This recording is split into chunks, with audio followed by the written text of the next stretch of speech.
Thank you. बहुत डर लग रहा है, लेकिन आई होप मेरी ऑब्जर्वेशन आप तक पहुंचे, और अगर पहुंचे तो प्लीज बता दीजिएगा। और मैंने सुना है कि डर के आगे क्या होता है? जीत नहीं होती है, डर नहीं है। एक बेनाम रोड जिसके एक हिस्से पे चल रही हैं सांसें और दूसरे हिस्से युद्ध, मिट्टी और धूल का युद्ध। कई सैनिक दिख रहे हैं मुझे, थके हारे बेचारे, जिन्हें खुद नहीं पता कि वो युद्ध किस लिए लड़ रहे हैं। वो तो सैनिक हैं, उनका युद्ध सिर्फ पेट से है। मैंने देखा एक सेनापति जो बैठा है एक विशालकाय पीले रंग, और अब एक सन्नाटा। धीरे धीरे धरती हिलने लगती है, मानो भूकंप आने वाला है। बहुत जोर की आवाज आती है, बिल्कुल ऐसी जैसी अश्वत्थामा की गुहार की। अश्वत्थामा मारा गया। अब शाम हो रही है, सैनिक वापस जा रहे हैं, थके हारे बेचारे। लाइन भूल गया।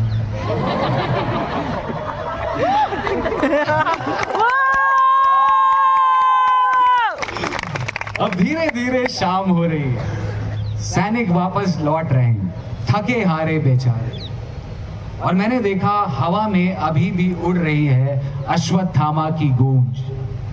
शस्त्र रख दिए गए हैं, आज भी किसी की जीत नहीं हुई। मैंने सुबह से शाम सिर्फ इस युद्ध को देखा, और जैसे ही घर की तरफ जाने लगा मैंने देखा जिस रोड से मैं आया था वो रोड अब मेरी नहीं है। आज के युद्ध में उसे मार दिया गया है, ठीक उस रोड की तरह जिस रोड से कल मैं आया था। युद्ध लंबा चलने वाला है, मैंने खुद से कहा। Thank you.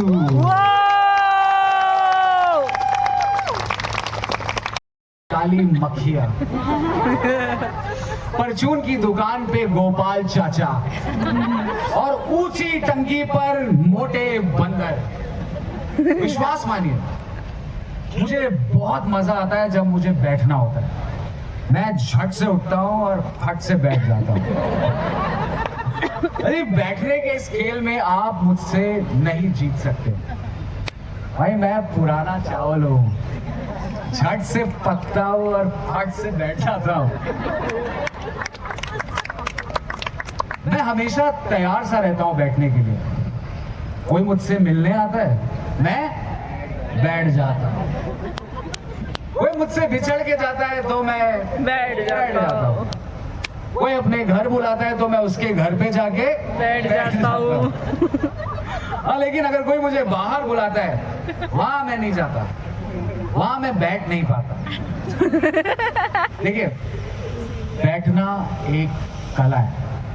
अरे मैं मजाक नहीं कर रहा हूँ, मैं सच बोल रहा हूँ। बैठना एक कला है। अगर आपको मजाक लग रहा है तो जो पीछे खड़े हैं आप उनसे पूछ लीजिए, भाई साहब बैठना एक कला है ना?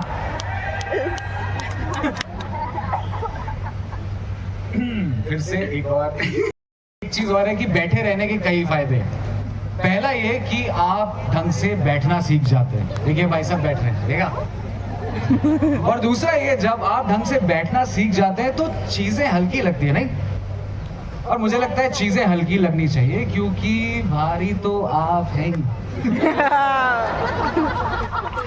और तीसरी ये कि नहीं, तीसरी मैं नहीं बताऊंगा, ये खुद बैठ के जानिए।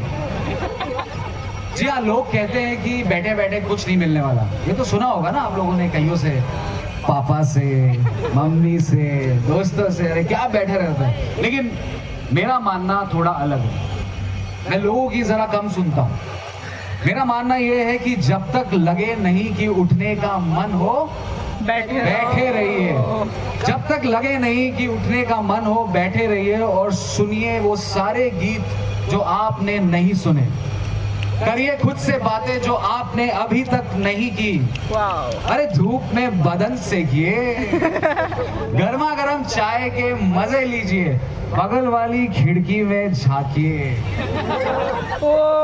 कभी किसी से थोड़ी बहुत मोहब्बत कीजिए, लेकिन जब तक लगे नहीं कि उठने का मन हो, बैठे रहिए। और जब तक लगे नहीं कि उठने का मन हो स्पोकन फेस्ट से, प्लीज यहाँ पे बैठे रहिए। Thank you so much.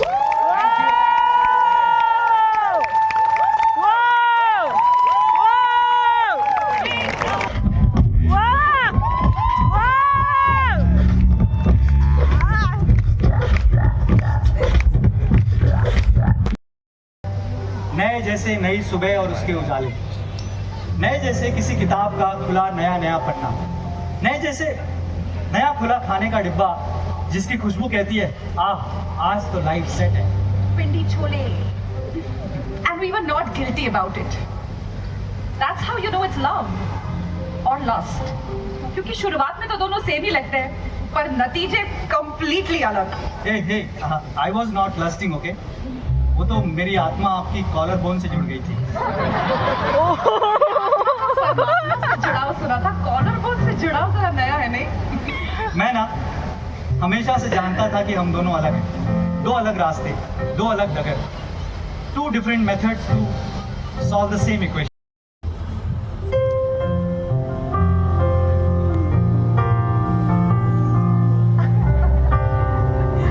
I don't know where I ended and he began. And I love that. होता है ना कभी कि चाहे सुनने को नए नए अनगिनत गाने पड़े हों, पर दिल तो बस एक ही गीत सुनना चाहता है, ऑन लूप, ऑन रिपीट।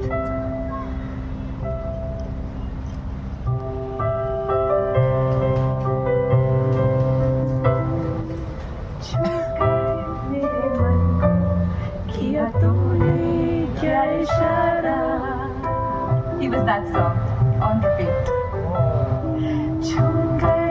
मेरे मन को किया तुमने क्या इशारा, बदला ये मौसम, ये बदला जग सारा।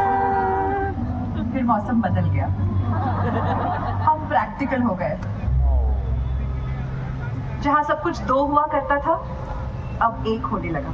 From 2 toothbrushes and 2 coffees to 1 TV का रिमोट, खाने का प्लानिंग, प्लम्बर इलेक्ट्रिशियन को फोन करना, बिल्स, बैंक अकाउंट, एक ओढ़नी की चादर। वो तो सारी तुम खींच लेते हो। मैं खींच लेता Of course तुम खींच लेते मैं हो। खींच लेता था। तुम ही खींच लेते हो। सी प्रैक्टिकलिटी इज डेंजरस। जब लॉजिक इमोशंस पर हावी होने लगे तो समझ लो मोहब्बत का अंत निकट है। एक समय के बाद शादी किसी ऑर्थोडॉक्स रवायत सी लगने लगती है, जिसे हम बस निभाते चले जाते हैं, बिना वजह जाने, बिना किसी कारण के। बस इसकी जिद है, दिल में फिक्र लापता,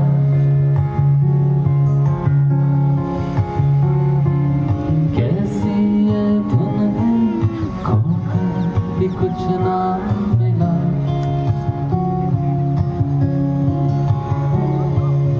इस दिल की आदत यही है,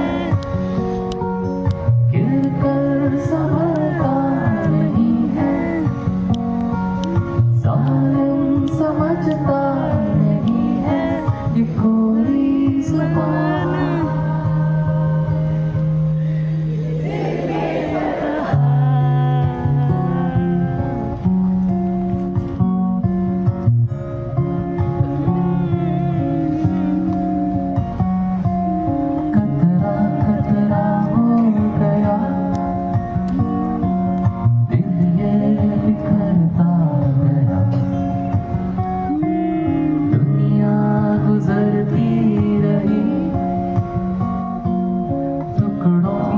चलती रही, बस